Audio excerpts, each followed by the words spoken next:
so that they can grab it. All right. So we have our next match very, very soon. Ooh. You got an interesting one. Yes, we do. License to Krill, a classic, versus Breadbank 2.0. I'm not sure who Breadbank 2.0 is. Well, we have Breadbank and Breadbank 2.0 here today, so oh, we they're have both here. Yeah, I we have see. to differentiate between them somehow, you know? Okay. Yeah. You know, Breadbank and, I don't know, Bank Bread, maybe, something like that. Yeah, so let's see, Breadbank 2.0, we got Arashi, Lloyd, Pulp, Vivi. Oh. Ooh, so that's going to be very interesting. I'm very excited to see that. Yeah, looks like Breadbank 2.0, Pulp, Cuber, Mini Edge, Vimo, Cuber, Hone Oh, Edge. that is different from what I think, are you looking at Breadbank? Or Breadbank no, 2.0? I think I was looking at the right Breadbank. That's okay. We'll go by this one. We got the wrong brand of bread. Oh, man, the wrong bank. Let's see. Their extra info states that they like bread in this household, which is completely understandable. Yeah, I mean, we all do love our yeah, I think it would be 9-hole grains, more like 9-hole gains. That's true. That's yeah. true. And then we had License to Krill, yes? Yeah, License to Krill has existed forever. They refuse to die no matter what happens. Honestly, understandable. Yeah. I think if I'd have existed for It's as long admirable. as yeah. Of course, we have Bronze, Brock, Gregory, Turtle, and Roundy. All of those familiar names to me and probably to you, too. So, longer than, yeah, like you said, longer than Splatoon 2. So, they've been through a lot, and they're going into the third game, too. Yeah, I mean... So we have week-old pickup, and we have years-old team. 5-plus-year-old team. Yeah. Battle of the ages, so... Yeah, I mean, I feel like, you know, there's going to kind of be a changing of the guard in Splatoon 3, right? Like, I feel like the game kind of just challenges difference, has slightly different fundamentals, right? The teams that are at the top might not remain there. Yeah. And I feel like, you know, players who are better at certain things in the game might end up getting there. So who knows how this one's going to turn out, because Breadbank 2.0 is full of very good players. Yes, still. they are. Very good Even players, though they're familiar a pickup. names. They may be a pickup, but these people have been around for a while. Absolutely. So they're definitely not new. The team itself might be, but of course, you have that pickup, you have to try and build that synergy that an existing team might already have built for even years in this case. So sometimes you can see that difference, sometimes you can't. It just depends on whether a pickup really clicks together or not. Yeah. Sometimes it just meshes and sometimes it doesn't. But with a new game, I don't think anything's ever going to mesh. you gotta work it out day by day, and we're only on the first day, so it's only uphill from here, hopefully. Yeah, I mean, nobody knows like what wind conditions are on certain maps, right? Like, oh, we need to get to this spot and we need to hold it, or oh God, we want to use this special on this place at this time. I thought you said wind condition. I was like, do the outdoor stages have wind oh, yes. now? Oh, yeah. Sorry, oh, we got a 4 mile per hour north-northeast wind. Yeah. So imagine just shooting and your bullets just move. That would be terrible. I hate that. God, I think that's called playing Blaster. But it's better in this game. I'm happy about that. Intensify action. If you run 3 mains, 9 subs on it, will have no jump RNG on any weapon, which is a terrifying thought. So, oh boy. And you can get like half of that from like 1 main, 1 sub or something. So the curve does flatten out, but yeah. It's one of those where, you know, you have like the benchmark of where you want to. I mean, people are already figuring out ability benchmarks for this game. It's terrifying. Yeah, I mean, people were theory crafting builds before they had access to the game. Yeah. And, you know, people are theory crafting builds, and then they're going to go into the tournament, and they're like, okay, I have my ink resistance hat that I start the game with. It has 1 sub ability. Yeah, or like, you know, my ink it's an unfilled sub ability. My ink recovery 1-star hat, you know? Exactly. Yeah. At least it's not an ability doubler shirt that you can't get chunks on. Yeah, that was a weird choice for the test tire. Yeah, I think they just wanted to keep the tradition of the ability doubler shirt. Yeah. But it was also kind of awkward not being able to get any chunks or experience or anything on it. Yeah. Well, I think we'll be hopping in very shortly. We're going to be starting off Clan Blitz Mincemeat Metalworks. I cannot. That is a tongue twister for me. That stage. Yeah. Oh, yeah, this is the stage that people were like, wow, we saw not FT win have a hard time. Our star, who was in that match? So, I can't remember which teams it was on that particular match. They had a hard time. They're like, oh, this looks bad. Let's get rid of it. But no, we saw one game. Yeah. I think that having seen that game, we'll probably see some different strategies come out because we saw, there's kind of the top level, and then you got like the pits, and people fight in the pits, and people die in the pits. But it's unless you can like deal with people on like the high grounds. It sounds like you're threatening me. People fight in the pits. People die in the pits. I mean, we throw them there to the blaster. We feed them to the blaster, and I mean, they become mincemeat. There you go. That's where it gets its name from. So where's the medal? Good question. I suppose we'll have to find out. I assume that I don't have a joke to make here, but I assume that's what all of the cubes are, right? Probably, like it's like a trash compactor kind of deal. That's the idea, yeah. The bad players, you kick them off the top, you feed them to the blaster. Yeah, that sounds about right, honestly. Yeah, I mean, Charger just kicks them off like 500 or something. Yeah, it's funny because we don't have like the knockback or anything from something like Ball or Ink Armor. You could bop people off. Many a clip I've seen where the baller explodes and people just off the stage. I'm going to miss that. Crab can kind of do that, but I'm still going to miss the baller. Yeah, we do have Mahi Mahi, and I've heard a lot about people falling into the water on Mahi Mahi. Oh God. I have a very bad habit of falling into the water. Like so bad. I was fighting 100 times during the Splatfest. You can see where this is going. Oh no. I was on Mahi Mahi and we were getting pushed back. There were like 30 seconds left and I got a pick and I was about to go for it, but as an anchor player does, because I was playing Splatling, I was backing up, so I was out of their range. Then I backed up into the water. Then we lost. So that kind of sucked. My least favorite thing is when you're like, all right, I got to roll out. I'm going to do it. And it involves jumping over the water. Yeah. Yeah, like I play Kensa Rapid a lot. Oof. So, like I roll out on Albacore, you go over like the middle block. So it's like shoot and then you try and jump and make the jump. But sometimes like you don't paint exactly the right spot and you get like you get a limp jump and it just fall right into the water. And it's just like, I didn't even interact with them and they're dead, but okay. Free kill, hey. Yeah. If somebody dies to the water, whose kill is it? Is it the water's kill? Whoever was looking at them. You intimidated them so hard that they... See, I have this one blob clip where I kill 2 people. Right. The Rainmaker just jumps off the edge. Oh, no. Like, they're pushing. I kill 2 people. The Rainmaker jumps off the edge, and then I kill the 4th person. I'm like, that's a quad. Yeah, that's a quad. You intimidated them so hard, they just decided, you know what, we'll cut our losses and go back to mid. Man, imagine having that sort of power. That's so funny, though. We have Blob in this now, do we? Yeah, we do. Blob is Sprinkler Rain, so a little like a hybrid of the 2 kits. Yeah. Probably a beast on Turf War. A little bit weird, maybe, in the currents. Anything else? Yeah, I mean, I haven't tried it. That's true. Neither have I. Oh, what were your 3-weapon unlocks, if you've done those? Right. I got forcibly subbed in earlier and had to like speed run doing turf to unlock them. So I just grabbed Heavy and Jet because those are my old mains. Okay, cool, nice. I grabbed Range, Rapid Pro, and Stamper. Honestly, fair. Yeah, I can get behind that. Got a whole mix of chip damage. Yeah, I heard a lot of good things about Rapid Pro. I heard somebody go, like, that kid is great. Too bad it's on a Rapid. All right. We'll start off License to Krill versus Bread Bank 2.0. And we're going to start off Mincemeat Metalworks Clam Blitz. Remember, clams only spawn in groups of 3 this time, so I kind of wonder if picking them up in groups of 2 is going to be a thing now, but maybe not. 2 isn't a lot. Yeah, so we do have that first pick on Gregory's, so License to Krill is down 1 person. They're still going to be able to do a lot, though. We have the Blaster out. We have that Jet Squelcher, as I was talking about earlier, so that Ink back is going to come into play a lot there. Tactical are going to come out. We have the 2 other specials as well. 2 up. Oh, that is now 3 down on the side of Bread Bank 2.0. So License to Krill is going to form that Power Clam, going to use this to immediately go in and try and get that clam in the basket. Yeah, I mean, something I want to point out is Bishop on that Range Blaster, a Fiend on range in Splat 2. They're going to be even nastier on Splat 3, but the Tetra Dualies from Arashi. Yeah. His tried and true, but the triple helping the team finish out that wipeout.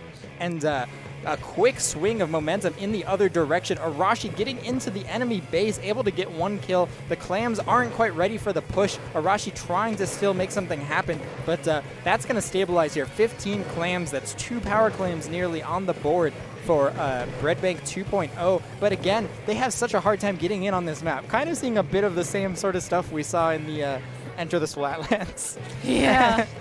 I mean, you know, we have a lot of weapons here that are tried and true, Arashi. And the Tetris, like you said, the blaster. We have bronze and that jet as well. So we're going to see Breadbank 2.0 take that quick push in, get that power clam in, also Pope on that Chaedr.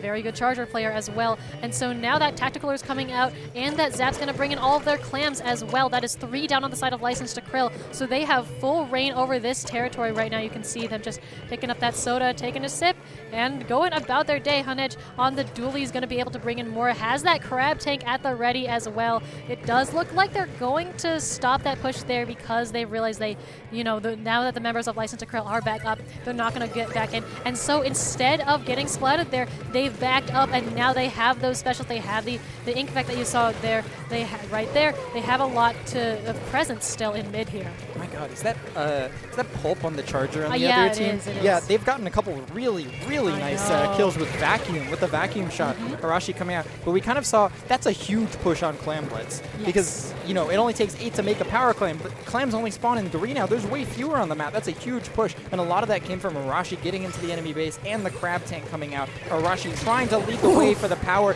It's going to come in, not quite break that penalty. 2 going down.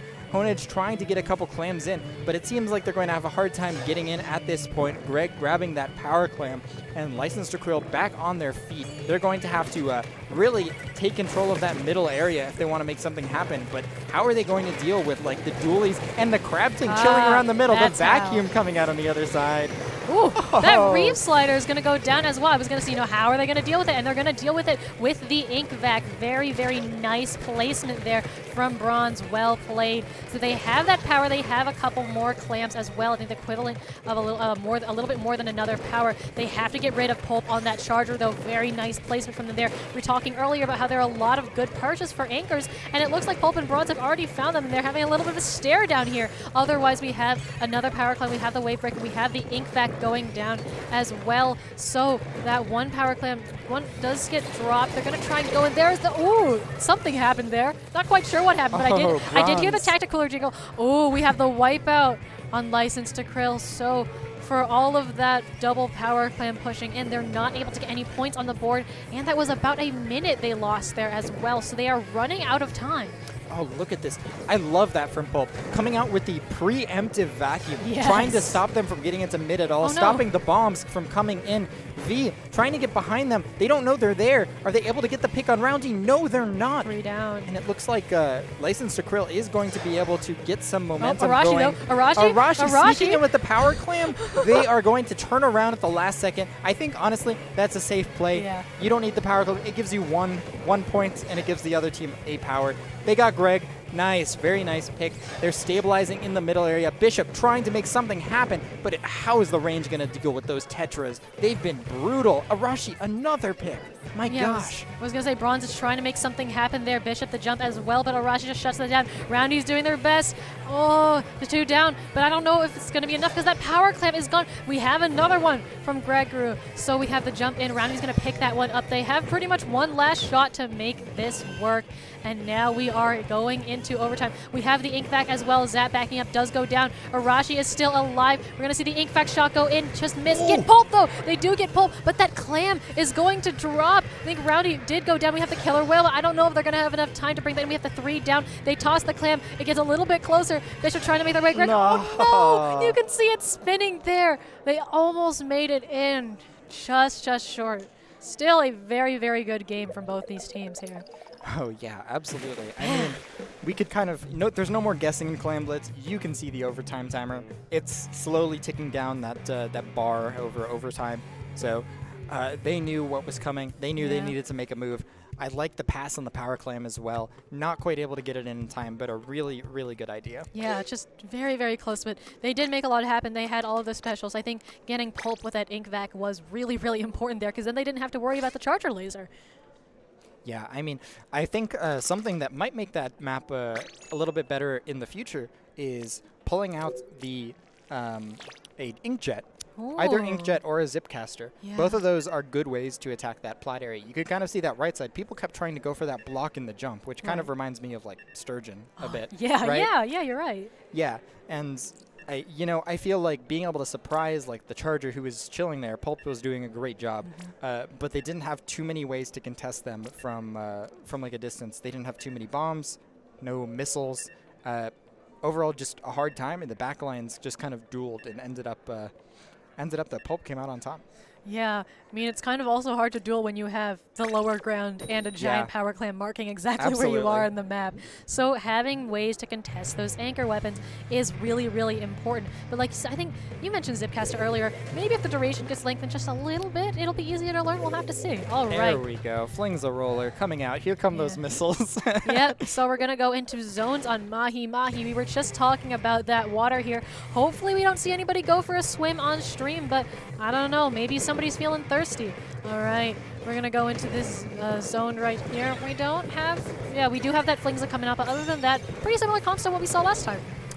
Yeah, overall pretty even nonetheless. Missiles still making such a big impact. The entire team having to back up. The Reef Slider coming into the zone, clearing a lot of space. Arashi managing to stay alive. It's such a good way to get in and stay alive for Tetras in particular. And a very well-placed Tacticooler acting as an impromptu splash wall. And that's honestly one of the best ways to use it. The Wavebreaker on zone. Wavebreaker is deceptively powerful. If you don't pay attention to it, it chips you once, you're dead. Absolutely, and that point sensor too. Such a large area of impact. Like, you know, you're not thinking, ooh, nice double there. You're not thinking about jumping that much in this game, and suddenly, you know, you really do have to think about it. So we have pretty even pushes on both sides here, and I was about to say it's not even anymore, but we still have the Ink Vac coming out very nicely placed there. You can see we are in front of the Ink Vac. You can't do anything, and so with that, we have a lot of penalty points being applied here. License to Krill looks like they're on top finally with all of the scrappy fights that we saw going on in mid, but even then, Pulp still with the leader, getting that pick on bronze, or somebody got that pick on bronze, but it looks like it was Pulp. We have the Killer Whale coming out. We have lots of specials, the Wavebreaker as well. So although these specials aren't necessarily getting spammed, but with the Crab Tank, the Reef Slider, they are still very, very important. They're all coming out here. Very nice Crab Tank kill, going for a second as well. Red Bank 2.0 now in control of this zone, and very nicely so. The Tactical is all the way up there. You can see Arashi's doing a little hop and trying to get up to it. Unfortunately, you can't quite reach it without getting up there. Nice. That was such a good direct. Going for the second kill. Oh no, honestly, you can see the Charger. You can see the Charger through the wall. You can see the glow. Oh my god. The little nose poking for it. Bishop doing a great job staying alive, using that splash wall. Woo. Not going to be able, but is able to get the revenge with that Wavebreaker. Able to get some chip. Greg's behind Arashi. And License to Krill has some life in them. They've been doing so well in this game. And yeah, it feels like overall, they've just done a much better job at getting in and trying to lock down that middle map. Bishop, very nice, using that range of the range blaster to get very far up, and I think that's so powerful. Look at all the just weird shapes on this map. Reef Slider coming in hot, but right onto an ink mine, and that's going to end up getting them taken out. Honedge trying to get in and aggressive, but they're going to end up going down as well. A little bit staggered here, honestly, because you can see those dualies all the way on their own. The Zap is also on their own. They pop the Tacticooler, but they're going to go down. We have the dualies coming out here. Finally, the Tacticooler, but Arashi does get taken down as well. And so, you know, we're going to have the Crab Tank here very soon, but this person, they get one pick, but they can only go in on their own. And that timer was ticking down all the way. 3, 2, 1. Oh, are we going to see the zone flip? Pulp's doing their best. Pulp is painting. E-Leader paint like their life depends on it. We're seeing so much paint, but finally it is going to go to License to Krill, and our set is 1-2-1. Oh, we do love to see that. Absolutely. Yes. License to Krill bouncing back on that one, and yeah, overall just doing a great job kind of locking down the middle of the map and forcing Breadbank 2.0 to end up kind of trickling in. I think they kind of lacked the specials to push from a distance. Yeah. I think like missiles, for example, could help them get back in, but they had Reef Slider, they had Crab Tank, which I think's decent, but I think that's more of a special for like holding your ground, right? Yes. It doesn't move super far up. So I think we're kind of feeling like the different balance of specials, and that's something we'll kind of learn better as time goes on, like what each special's role is. Definitely.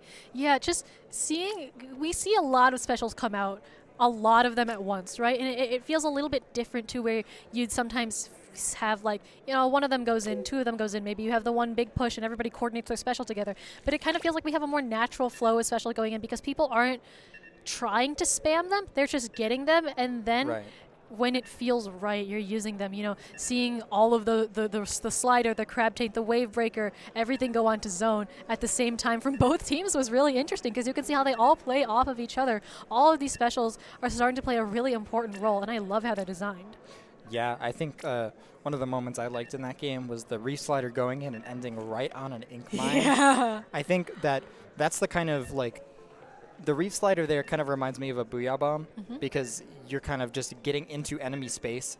Once you start it, it's like invincible. So you're getting into enemy space and trying to create an explosion, create some damage, and basically clearing the space between where you started and where the explosion is happening. So it was kind of used in that same way. But unfortunately, you end up going with it with the reef slider. So you got to be a little careful. Yeah, you can't just like toss and go, oh no, what happened? No, you have to come along for the ride. You have to face the consequences of your actions. We got a bow. We do got a bow. We got a Nautilus as well. So last game here set is 1-1. We're going to go to tower control on Wahoo World. We all love Wahoo World so much. Braun's going to play that bow as well. So love to see what they have in store. And then we have to switch over to the Nautilus as well. Other than that, we got a pretty similar comp. So very excited to see. Of course, we already have that Tacticooler, but you can't immediately pop it. You got to find a good place for it. Yeah, you can actually jump from your plat onto the middle of the map, and this one, oh my god, he ends up coming in Bishop, getting a very clutch direct, though, in that situation, but the Tacticooler is going to make it so much better for, oh my god, no, it's going to make it so much better for Breadbank. Arashi coming in, the reef slider popping just over the edge and killing Bronze, and gets another one as well, and that's going to open the way for Breadbank 2.0 to get the tower moving along this new path. Yeah, I heard a little whoop from one of the players. I don't know if that was why, but there was a little cheer, and that was definitely cheer worthy. We're going to go up. We're going to touch that first checkpoint, get about halfway through it. So Breadbank 2.0 is doing their best to just inch this tower along. Sometimes Wahoo World is like this. I mean, we even saw this in the first game. Sometimes it's kind of hard to get past that first checkpoint. We got the whale coming out. You can see those shots from the bow as well. And License to Krill is doing their best. We have the Nautilus going up here, but they are spotted and taken out. Gregory has Bronze's back there. We have all these picks going down. Oh, very nice pick on Arashi. We have the Tacticooler boost as well. That wave breaker is just kind of chilling out mid there. Oh, double wave breaker. Killer whale. Yep, we got some balls in a cup. Tower ends up pretty neutral, backing both teams off of that middle area. License to Krill is going to end up rebounding, though. I think a lot of that comes from the pressure put out by both the bow and the range blaster onto that tower. Fortunately, Bronson, that bow is going to end up going down, and it's going to mean that License to Krill has to stall in this middle area a bit. But while that's happening, it looks like one of them got right above them onto their plat. So. Yep, looks like a fight's going on in mid. Arashi has just been scrapping the entire time. And you can see the knot. You can see the knot. The knot's going to come up. Oh, they're going for somebody else. But yeah, Arashi and Hanaj on that knot, a great duo. That tower is going to touch that first checkpoint. Not quite go through because there's nobody on it. Everybody is occupied with fighting the members of Breadbank 2.0 on the far side, and that tower goes back. We have the killer whales coming out. The Tacticooler? Oh no Tacticooler for you. I think that's the Inkzuka that canceled that, actually. Oh, no, it's just the blaster. Yeah, nice kill from that Nautilus. Interesting hit for the Nautilus is going to enable it to play more defensively, getting up. Oh! You got one more to dodge, play jump rope. Yeah, we got. Okay. Honaj does play jump rope successfully. That's 3 down on the tower there, like all at once right there. I think it might have been jump-ins, but anyways, License to Krill is going to be 3 down, meaning that the door for Breadbank 2.0 is wide open. You can hear the little Tacticooler jingle. I love it so much. Reminds me of like ice cream trucks or something. And now we just have, it's open to put down a lot of pressure. You can see Arashi just says, absolutely not. You cannot set up there. And there is the lead. We have the Reef Slider going in. Doesn't quite get anybody. We have somebody marked. We have the Ink Storm coming in as well. So we are heading up to this second checkpoint here. Yeah, Reef Slider was used kind of like a Booyah Bomb for the temporary like invincibility for that bomb. I think Arashi used that as well. V locking it down on tower. Arashi moving up on that blaster. They are going to be able to take out Bishop on that range blaster. Still locking it down on tower. The Tactic Cooler acting as such a great shield, but finally License to Krill is going to slow their momentum a bit. It looks like two of them, including the E-Leader, are still in mid, and they keep sniping out members of License to Krill there, and really, like, this push has been entirely Breadbank. Absolutely. I mean, they are still at it. Pulp here in mid. You can see all of the angles they have control over. I mean, License to Krill just cannot peek out anywhere, or they are going to get sniped. Roundy goes down again on the Zap. Bishop's doing the best. Gonna go up, going to directly attack. Oh. Nice direct. That was like right there. We have some direct attacks from Bishop right now. I don't know. We're definitely going to go for more of the directs. One indirect, two indirect. Nice. Very nice. And that means that License to Krill can break out of that lockout that Breadbank 2.0 was forcing. They're on that tower, and that tower is coming back to mid. They have about 40 seconds left. We have the Killer Whale coming out, directly targeting, again, those charges. Pulp goes down. They don't have to worry about that for a little while, and that Tactic Cooler is chugging along on the tower. 30 seconds left. Yeah, I mean, we saw the team up on the right side, the Whale, along with Gregory pushing up, did a great job of clearing that out. They're going to need to take care of that top left if they're going to want to do anything. Ooh. A very nice snipe coming out from Bronze there is going to open the way. Greg over in their base. 3 down, the last one's Pulp. Nice. They do get a very nice trade, though. It's going to be all down to this last push and whether Bishop can make something happen. Bishop and Bronze leading the way for the tower. V trying to get the drop on the tower. They're not going to be able to do it. The tower rolls all the way to 30. Arashi, oh my god! Reef sliding onto the tower, but the tower keeps moving. Roundy goes down on the tower. That Reef Slider was insane. Wow! Again, just a fast, powerful Booyah Bomb you cannot see coming. 78 to 84 ends this set in favor of Breadbank 2.0. What an incredible end. Wow. Oh my goodness. That push was looking like entirely Licensed to Krill, and Arashi yet again clutching it out. I know. With that Reef Slider coming in with a gigantic explosion and taking out that tower. Honestly, those tried and true Tetra duelies just got so much more powerful with that slider there. You can tell Arashi already knows how to use it from day one. Wow. Like you said, I saw that momentum. They were getting it. They were about to touch it, and then just nope, 3 down on that tower. Man, what a set. That was a really incredible set. Both of these sets have been really good so far, and I think have had some really good demos of the new weapons. And looks like